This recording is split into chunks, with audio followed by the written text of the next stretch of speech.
Welcome to Kurnool జెస్సీ channel. భారతదేశ చరిత్రలో సాహిత్యం, సంగీతం, విద్య, దేశభక్తి ఈ అన్నింటినీ ఒకే వ్యక్తి ద్వారా అనుభవించాలంటే ఒకే పేరు గుర్తుకు వస్తుంది: రవీంద్రనాథ్ ఠాగూర్. రవీంద్రనాథ్ ఠాగూర్ గారు 1861 సంవత్సరం మే 7న కోల్కతాలోని జోరాసాంకో అనే ప్రాంతంలో జన్మించారు. వారి తండ్రి దేవేంద్రనాథ్ ఠాగూర్ బ్రహ్మ సమాజ్ నాయకుడు, తల్లి శారదాదేవి. ఠాగూర్ కుటుంబం చాలా పెద్దది. చిన్నప్పటి నుంచే ఆయనలో కవిత్వం, సంగీతం, కళలపై ఆసక్తి ఎక్కువగా ఉండేది. రవీంద్రనాథ్ గారు మొదట కలకత్తాలో చదువుకున్నారు. తర్వాత ఇంగ్లాండ్ వెళ్ళి లండన్ యూనివర్సిటీలో కొంతకాలం చదివారు. అయితే ఆయనకు పాఠశాలల బంధనాలు నచ్చలేదు. స్వయంగా నేర్చుకోవడానికే ఇష్టపడ్డారు.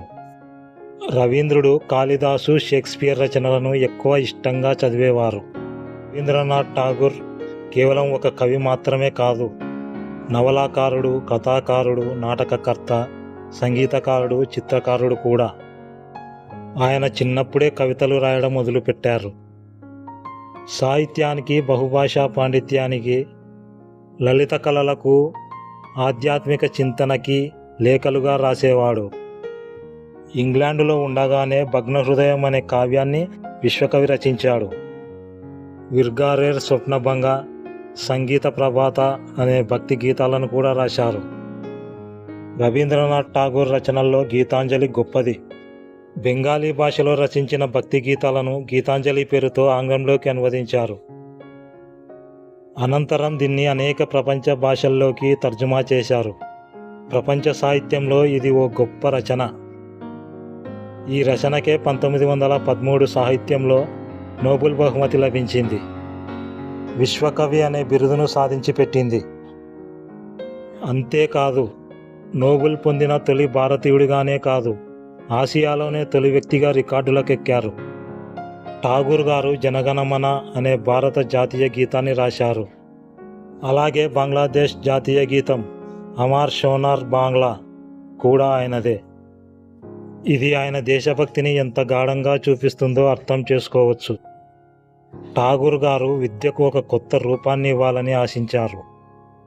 అందుకే 1921 సంవత్సరంలో శాంతినికేతన్ అనే గ్రామంలో విశ్వభారతి విశ్వవిద్యాలయాన్ని స్థాపించారు. ఇక్కడ విద్యార్థులు ప్రకృతిలో నేర్చుకునే విధానం ఉండేది. ఆయన నమ్మకం విద్య అంటే పుస్తకాలలో కాదు, మనసులో వెలిగే దీపం. ఠాగూర్ గారు బ్రిటిష్ పాలనకు వ్యతిరేకంగా స్వరాజ్యాన్ని కోరారు. ఆయన భారత స్వాతంత్రోద్యమానికి స్ఫూర్తిగా నిలిచారు.